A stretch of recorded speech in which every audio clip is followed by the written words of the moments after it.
Serious, what are indicators that a friendship will turn toxic? If they act jealous and unhappy when something good happens to you. Or if they make snide remarks about you in front of other people. I don't know if this comes to my mind because of an old friend I had when I read this, but also constantly one-upping you when you're feeling bad on the opposite to this. Like, you cannot really tell them you're feeling bad because they will just come and tell you something worse they had happened to them at some point in time. I think if it happens literally all the time, like they need to always one-up your stories, it can be toxic because then you want to tell them anything because they're not really listening. But I think most people also do this unconsciously because they feel it is a way to relate themselves to the situation so you don't feel so alone. But I think most people also do this unconsciously because they feel it is a way to relate themselves to the situation so you don't feel so alone. I am guilty of this. If I catch myself doing it, I always try to fit in some kind of and here's what I learned from that experience. But I try to finish telling my story as quickly as possible when I notice it to get back to having my friend share their problem. When they push your buttons or intentionally needle on your insecurities, then try to play it off as I was only joking. I just recently had to cut ties with someone who I considered a friend because of this. It was hard, but I am a lot happier now because of it.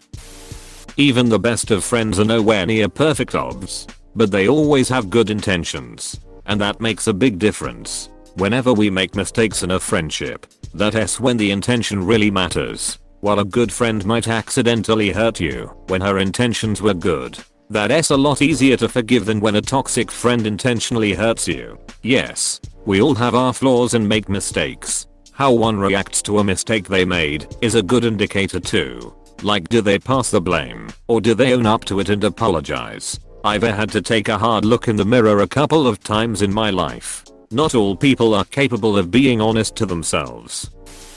Talking smack about you behind your back, telling others your secrets, talking over you, prioritizing their interests before you. Ugh, the talking over you one. Had some people always do that to me, and I soon realized that they simply don't respect me, and I have no need to ever be around them again. You regularly feel drained after talking to them. It doesn't necessarily mean poop hit the fan just yet, but it has a pretty good sign that something's off. I was going to say something similar.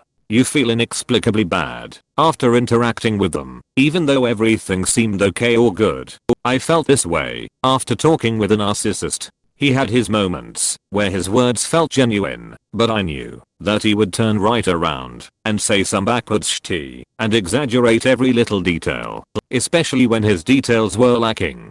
Just using big words without the experience to defend them. There are two IS and narcissist, and they both hate each other. Not excusing poor behavior at all, but these people have serious issues. Egos want to let them get help, and it's actually really sad. Psychopathetic. Hesitating before sending them a text or calling them about something you're excited about because they might bring you down. I have a few friends who have basically cut me out when they plan something. They never mention it to me, and whenever I try to talk to them they're busy, and I think that this may be why. I don't try to depress people or get angry, but I am going through a rough patch RN, and I am struggling to not bring people down. I hate that I do this, and I am truly trying to change. I just want to point out that sometimes that's not what your friend wants. When they moan that they have no friends, while you're there listening to their worries and being a friend. When they talk about how everyone is awful, hates them, backstabbing, you know your lines end up on that list someday. Same goes if they talk about their exes that way. A friend did this to me once. Our entire relationship was just her complaining about problems in her life, and at some point she started complaining about how she had no close friends. And I was sitting there thinking, well, what am I then? I listen to all your problems and I am not a close friend. When the friendship feels conditional beyond the norm. Friendships are conditional on a number of normal levels. Mutual kindness and caring, mutual respect, and a general amount of looking out for each other within the realms of common decency. A friend who makes you feel like you have to behave a certain way, or cannot fully express yourself or your opinions around. or who is constantly borrowing money from you and not paying it back, or who you feel somewhat afraid of or intimidated by, or who makes you feel small or unimportant and doesn't display a decent level of loyalty to you, definitely indicates the start of a toxicity in the relationship. You should feel equal to your friends and valued by them, and you should feel that you can trust them within reason.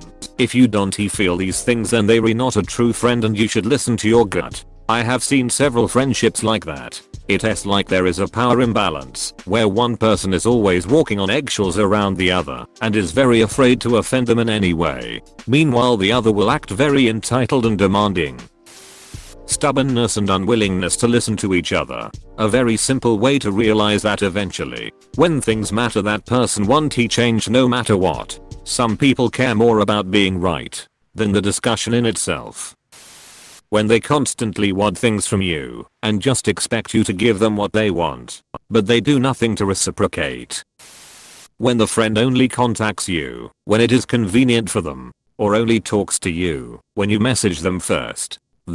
She would always show up as a fly on Discord. If I wanted to talk, I'd have to send a hey or something. I pointed this out one day, that she is always offline and I never know if she is there, and I am having to initiate the conversation. She responds with lol. I am here. I lines always respond when you message me. In my mind, I wanted to point out that she just said what I pointed out, that she lines respond if I say something first. Same friend. 20-year friendship, where I always felt like I was having to compete and prove I was the better friend, but she preferred the other girl who was wicked enough to leave her behind at a bar in the middle of a city. Same friend also ghosted me out of nowhere with no context 4 weeks ago. I had to close the chapter in my life and move on.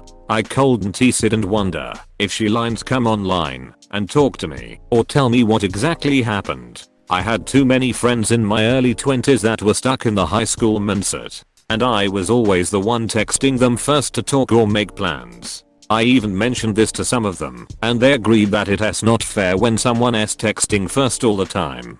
So I decided I would stop texting friends first. I haven't heard from a lot of them in years, but they all weren't collectively good friends anyway. They held grudges and never talked to the person they were upset with and either ignored them for weeks, months, or said snide things behind their backs.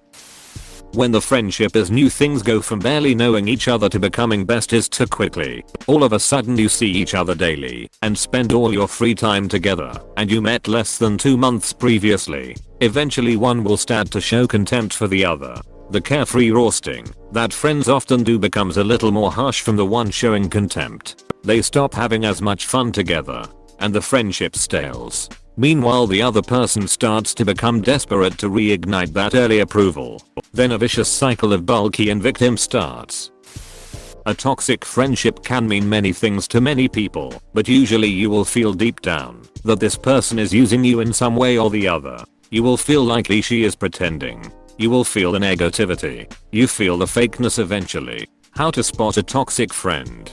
They are overly nice at first. They try to make you feel bad if you don't help them. They constantly talk about their problems, and when it comes time for you to share something, it is like you're talking to a wall, or they change the subject fast. They are always asking for favors, like you are a slave. They are constantly expecting things from you for free. When you are alone, they act different than if you are with others, either pretending you don't exist or being real clingy. They are very negative. You feel like you are drained every time you spend time with them. They don't uplift you, encourage you. You feel like you have to walk on eggshells when you are with them. They always have every excuse in the book when it comes time to help you or spend time with you for your sake. They just vent to you or push their addictions on you in your face anytime you are with them. Misery loves company. They attack you if you bring up something they don't like, if you don't invite them, or if you stop trying to spend time with them.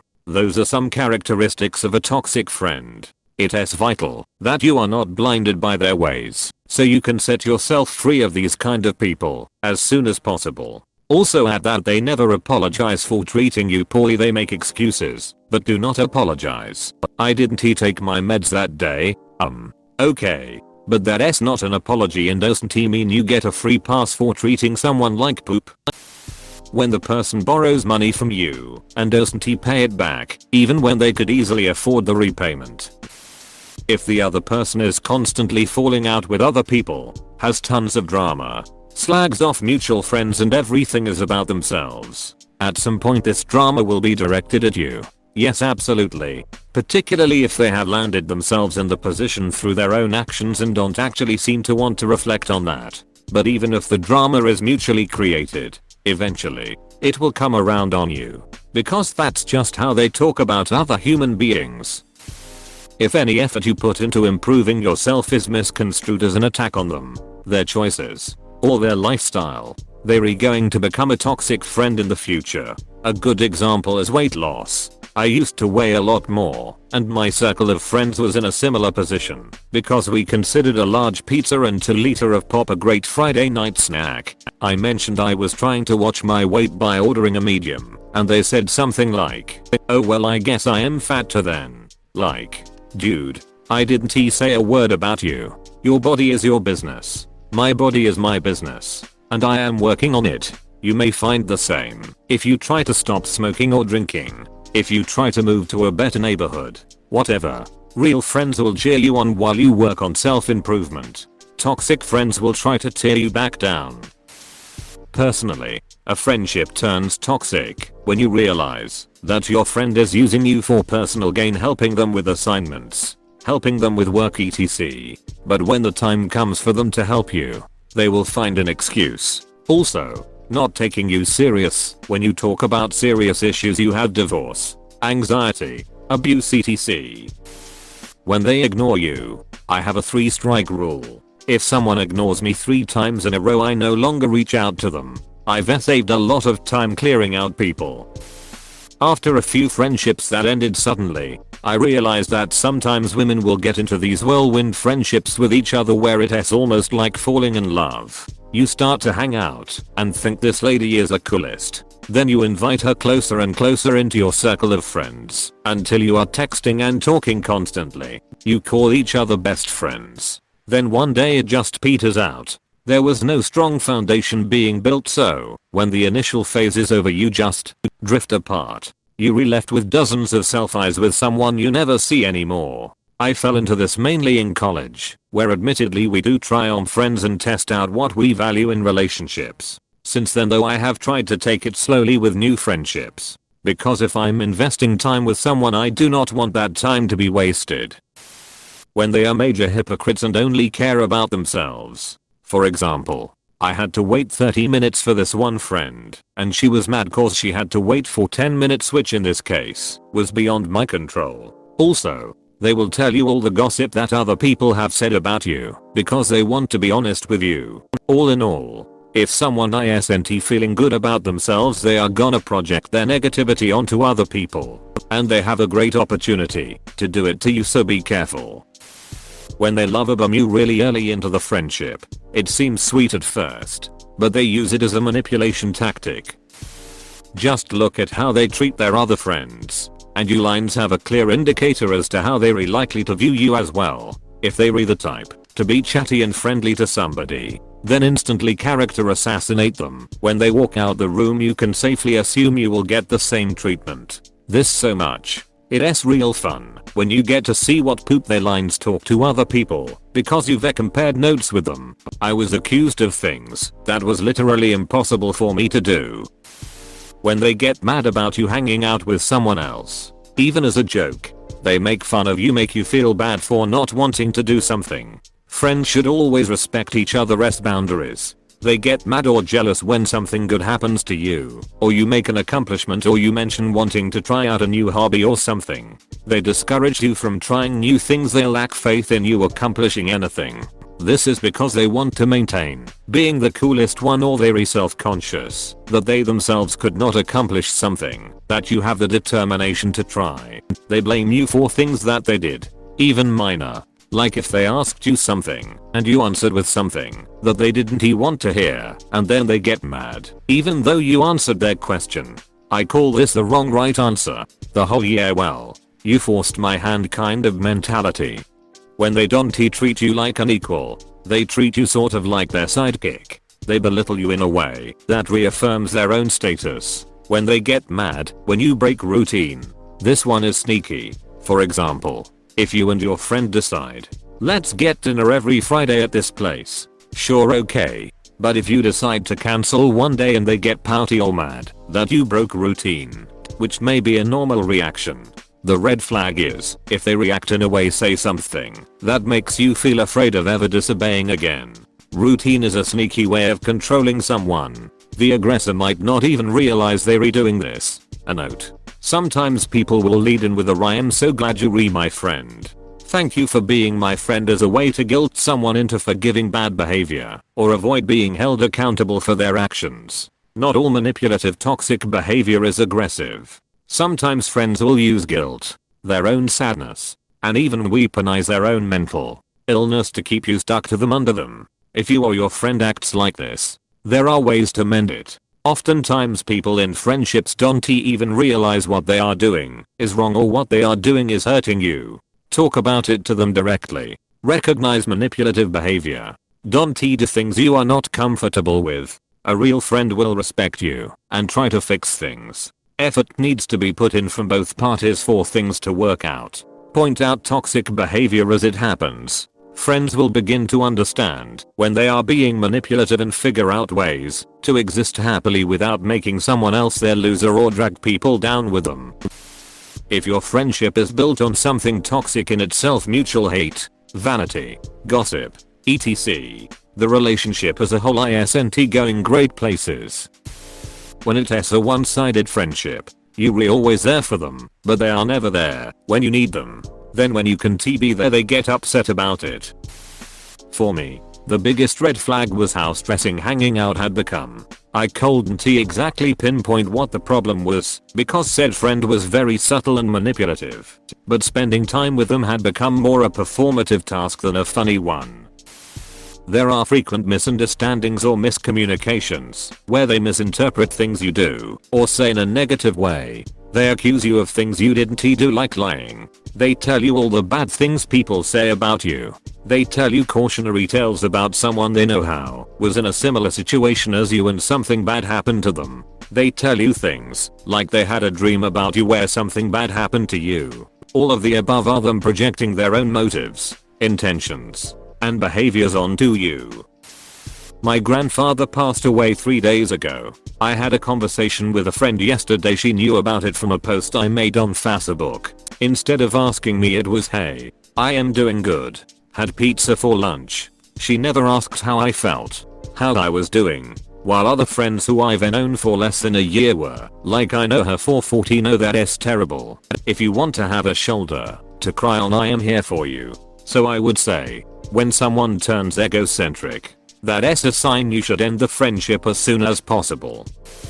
Well, this is from the toxic person, me getting annoyed at them being happy or not involving you, trying to always interfere, losing interest in what they do until it's convenient for you.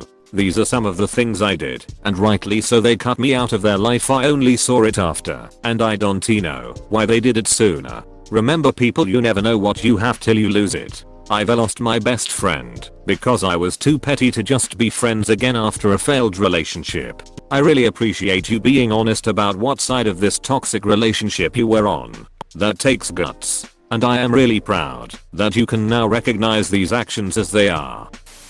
Usually, once you re-enamored with another person and you established a romance relationship, if your friend reacts as if it's an imposition, then it's the prelude to possessiveness and jealousy. Your friend's platonic proclivities suddenly become too obscure, and they re-indignant. They no longer take precedence. Re-establishment of boundaries is met with incredulity or hostility, and the insinuation you re the irrational, unloyal friend. Detrimental friendships are typified by proprietary conduct that no one can impugn nor contest. You re always generous, but they never are. For me it was when I started noticing how judgmental my friends were. They'd judge everyone else outside our friend group and even talk poop about members of the friend group behind their backs. OFC. They also used to talk poop about my other friends in front of me. Overall, I started feeling like they didn't want me to have other friends and maybe keep me from being successful at small things. I felt like they wanted to have some sort of power over me. Believe me, if you feel a friendship is turning toxic, just leave. It wasn't until I left that friend group that I found the best friend I've ever had, who my ex-friends didn't like and were trying to push me away from, and I don't regret a thing. Had a date planned for lunch with an old classmate. That morning, I woke up with a rotten cold. I called her to let her know I was sick as a dog and would have to reschedule. She snapped, "I am not at your beck and call, you know." When it involves benefit to begin with, based on my experience, the people I got along with and cared for unconditionally knew they cannot get anything from me, but we stayed enough to reap the sow and owe, as well as expectations. Trying to annoy you because they find genuine humor in doing so. Friends that are normal with you but are generally offensive people. No telling when they line switch it up and turn on you. Please click subscribe if you enjoyed this video.